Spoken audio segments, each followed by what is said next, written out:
Here we go. All right, we're recording, so let's do this. Okay, St. Clair, this is just another little video on the back of that conversation of Tim and I to give you guys a picture of what it looks like for Tim to be with us on a fortnightly basis.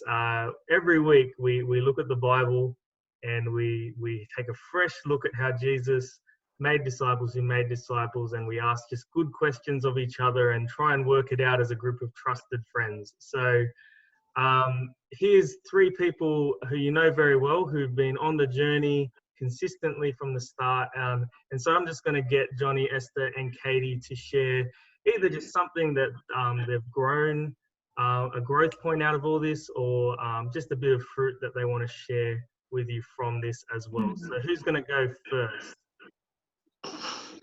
I'll happily go first. Johnny will go first.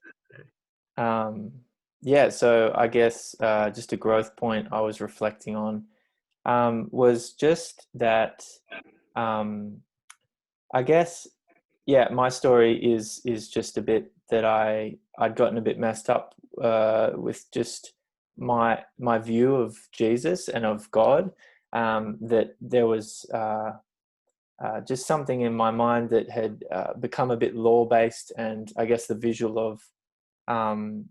of God was probably a bit more like folded arms, unhappy all the time, and a bit of a hard taskmaster putting me on the treadmill. And I think this group has just been really helpful and instrumental in just me being able to talk that stuff through, and being led by Tim, who's just so we stay in the Gospels a lot and really focus on Jesus and his mission.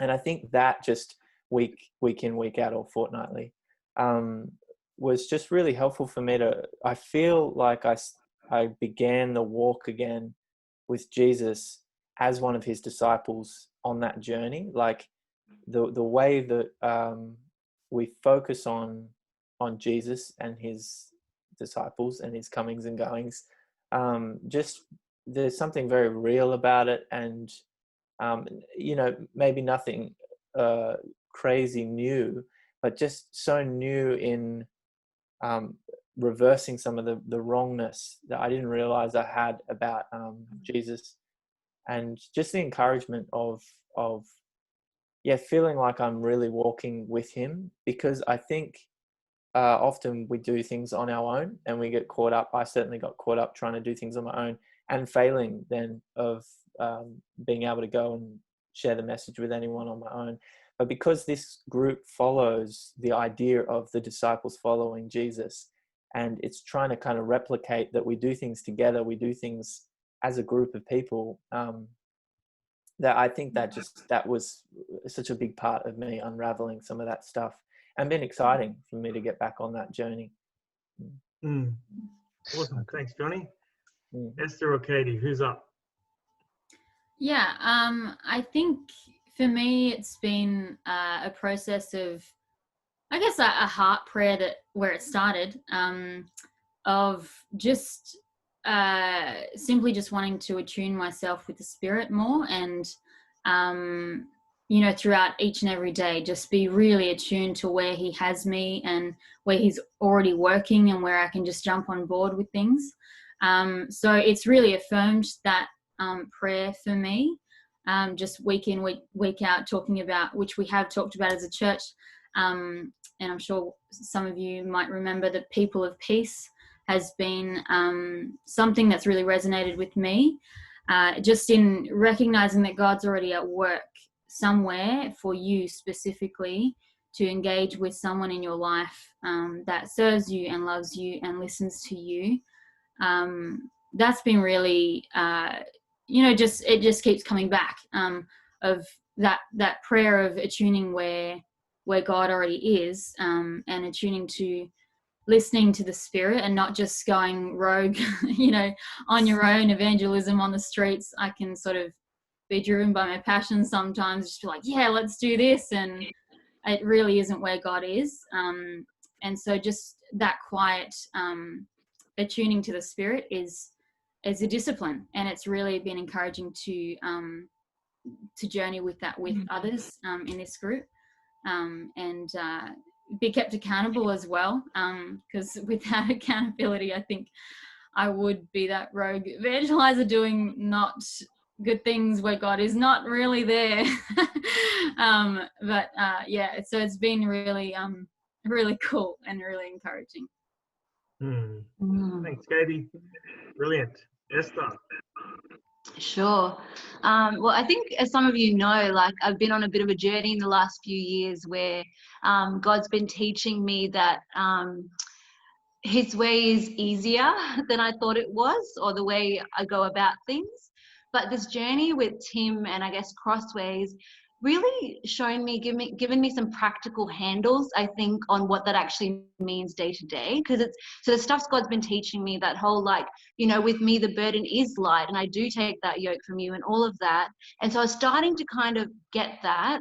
But as I journeyed with these guys, God's been shifting my thinking about things. So, you know, like it's already been mentioned, but the whole idea of people of peace, it's been such a freeing concept, because to me it's like, you're not focused on all these opportunities. You're just looking for these people of peace to invest into, and that's actually a really freeing thing. I've also just really simple principles, like, you know, I'd often be like, you know, what does God want from me? What does God want? What does God want? And I felt like I always ask that and feel confused and cluttered. But as we've gone on this journey, just two really simple questions that Tim often asks, and now it's like ingrained in my head, and I ask it often, like, what is God saying, and what am I going to do about it? And when I ask it that way, it's simple, and that's just kind of, I guess, changed the way I do things, because it's like this really practical step of obedience. There's two questions I ask myself in a situation, and it's like, I think this is what God's saying, and so I just step into that. And it's not this big, God, what do you want from me? And I feel confused. Just in each moment, I've learned, just ask that simple question. And so there's a lot of things I could say, but you guys all know that I ramble, so I'll just stick to those two things personally. But I just wanted to talk about also, not just personally, but I've been seeing so much fruit for our church through this journey. And I just, like you guys have heard Nate and others talk about this whole reading the Bible with someone and going on this discipleship journey from pre-faith into faith and all the rest of it.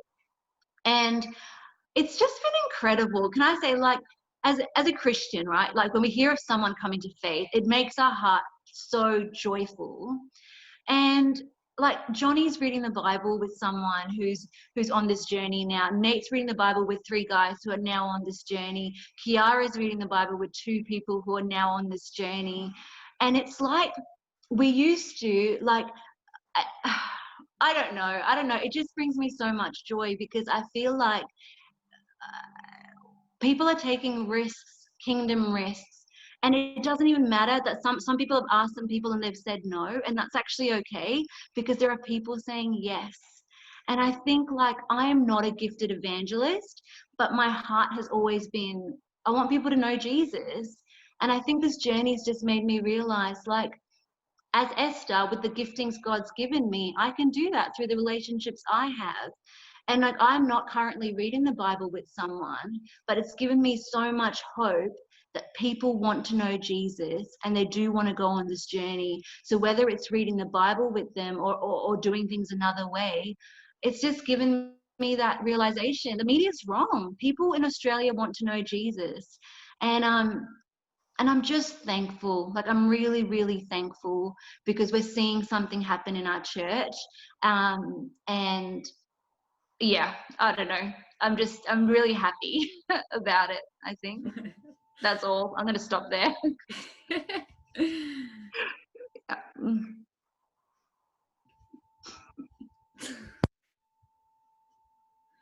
Oh, Nate, you're muted. Mute. Right. Cool. I can edit that out. Beauty. I never made that mistake. It never happened. I will, you know, we've already heard from Tim and myself in this. I'll just ask Tim one little question to answer. Tim, as you do this, what's your prayer for these times? that we have? What's the prayer of your heart as we do these times together? You're muted too. So the elephants came through just before, so I was saving everyone from the elephants, aka my kids. I think that my prayer is that we would learn how to disciple people like Jesus did. And that's not a pipe dream. That the way he did it, the way he trained his guys, I'm convinced he intended for them to be able to do, and therefore that you and I would be able to do that as well. And so my often prayer for St. Clair is that this community would just be people who really learn in like real life in the midst of parenting and family and work and commuting and everything going. COVID, oh my goodness. Well, I'm Victorian, but COVID is my prayer is that St. Clair would learn how to just make disciples like Jesus did, and steward the gospel, and people would find Jesus, and that just normal people like you and me would learn how to do that and see that. That's my prayer. Brilliant. Thanks, Tim. Thanks, guys.